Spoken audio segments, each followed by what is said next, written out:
Assalamualaikum warahmatullahi wabarakatuh. Perkenalkan, saya Tipa Siregar dengan NIM 0601231012, Prodi Ilmu Perpustakaan Fakultas Ilmu Sosial. Di sini saya akan membuat video untuk memenuhi tugas UAS. Baiklah, saya akan menjelaskan pertanyaan yang ke-8. Mengapa sipil sosiatis dikekang di Indonesia versus apa solusi yang tepat menurut saudara? Salah satu isu penting yang mengemuka dalam dinamika politik dan sosial di Indonesia adalah terkait dengan pembatasan terhadap ruang gerak organisasi masyarakat sipil atau sipil sosialis. Fenomena ini telah berlangsung sejak lama dan terus menjadi sorotan, mengingat sipil sosialis memainkan peran kunci dalam menjaga keseimbangan kekuasaan dan mendorong kemajuan demokrasi di negara ini. Akar persoalannya terletak pada kekhawatiran pemerintah terhadap potensi, kekuatan, dan pengaruh yang dimiliki oleh organisasi-organisasi masyarakat sipil.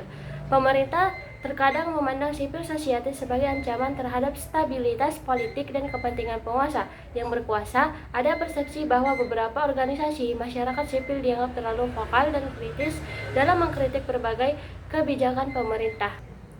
Upaya untuk mempertahankan kontrol dan dominasi politik juga menjadi faktor pendorong pembatasan terhadap sipil sosialis. Pemerintah ingin mempertahankan monopoli kekuasaan dan membatasi partisipasi masyarakat sipil yang dianggap dapat menentang otoritas pemerintah yang berkuasa. Terdapat kekhawatiran bahwa sipil sosialis memobilisasi dukungan publik untuk menuntut perubahan atau akuntabilitas pemerintah yang dianggap mengancam kepentingan kekuasaan. Selain itu, pandangan ideologis tertentu juga turut memengaruhi pembatasan terhadap ruang gerak sipil sosialis. Ada keyakinan bahwa pemerintah adalah satu-satunya pihak yang berhak mewakili kepentingan rakyat, sehingga keberadaan organisasi masyarakat sipil dianggap dapat memecah belah kesatuan nasional atau mengganggu stabilitas yang diinginkan oleh pemerintah. Inkonsistensi dalam penegakan hukum dan peraturan yang membatasi aktivitas sipil. Membatasi aktivitas sipil sosialis juga menjadi salah satu faktor kunci. Aturan hukum yang ambigu dan dapat disalahgunakan untuk membatasi kebebasan berasosiasi dan berekspresi kerap dimanfaatkan oleh pemerintah untuk menekan organisasi masyarakat sipil. Penegakan hukum yang selektif dan cenderung memihak kepentingan pemerintah turut memperkuat kondisi ini. Kurangnya pemahaman dan kepercayaan antara pemerintah dan sipil sosialis juga berkontribusi terhadap iklim yang kurang kondusif bagi perkembangan organisasi masyarakat sipil. Komunikasi dan kerjasama yang kurang konstruktif antara kedua belah pihak, serta saling curiga dan pandangan negatif terhadap peran masing-masing, mempersulit upaya untuk mencari titik temu dan solusi yang saling menguntungkan. Fenomena pembatasan terhadap sipil sosialis di Indonesia tidak dapat dilepaskan dari sejarah panjang rezim otoritarian yang pernah berkuasa di negara ini. Pada masa-masa tersebut, kebebasan berasosiasi dan berekspresi masyarakat sipil seringkali dikekang demi menjaga stabilitas politik dan kepentingan penguasa yang berkuasa. Meskipun Indonesia telah mengalami transisi menuju demokrasi, warisan dari masa lalu tersebut masih tercermin dalam berbagai kebijakan dan praktik pemerintahan saat ini. Kendala struktural dan kultural ini terus menjadi tantangan yang harus dihadapi oleh sipil sosialis dalam memperjuangkan hak dan ruang geraknya. Namun, sipil sosialis di Indonesia tetap memainkan peran penting dalam mendorong transformasi sosial, politik, dan ekonomi yang lebih adil dan demokratis.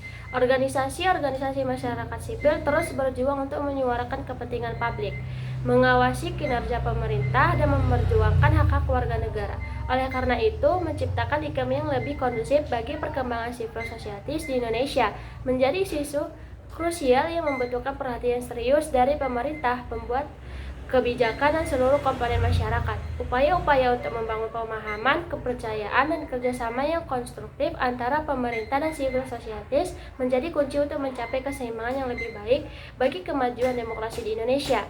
Untuk mengatasi pembatasan terhadap sipil sosialis di Indonesia, diperlukan pendekatan yang komprehensif dan kolaboratif. Pertama-tama, penting untuk membangun dialog yang konstruktif dan keterbukaan antara pemerintah dan organisasi masyarakat sipil.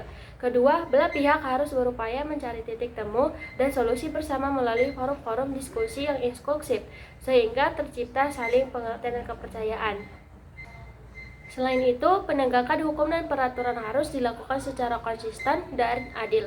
Tanpa diskriminasi terhadap sipil sosiatis, pemerintah perlu memperjelas dan menyederhanakan regulasi terkait agar lebih mudah dipahami dan dipatuhi oleh semua pihak. Kapasitas organisasi sipil sosiatis juga perlu diperkuat melalui dukungan dan akses yang lebih baik, sehingga mereka dapat memperkuat kemampuan advokasi dan peran mereka dalam pembangunan. Selanjutnya, diperlukan reformasi kebijakan yang meninjau dan memperbaiki aturan-aturan yang membatasi ruang gerak sipil sosiatis. Lingkungan yang lebih kondusif bagi peran dan partisipasi organisasi masyarakat sipil harus diciptakan melalui upaya ini. Selain itu, peningkatan transparansi dan akuntabilitas pemerintah dalam proses pengambilan keputusan serta alokasi sumber daya juga menjadi kunci. Terakhir, edukasi dan sosialisasi kepada masyarakat dan pemerintah tentang pentingnya peran sipil sosialis dalam pembangunan demokrasi dan kesejahteraan rakyat perlu ditingkatkan.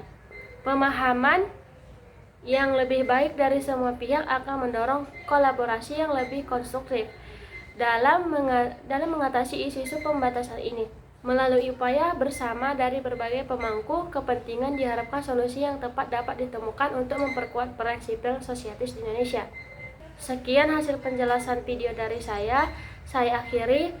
Wassalamualaikum warahmatullahi wabarakatuh.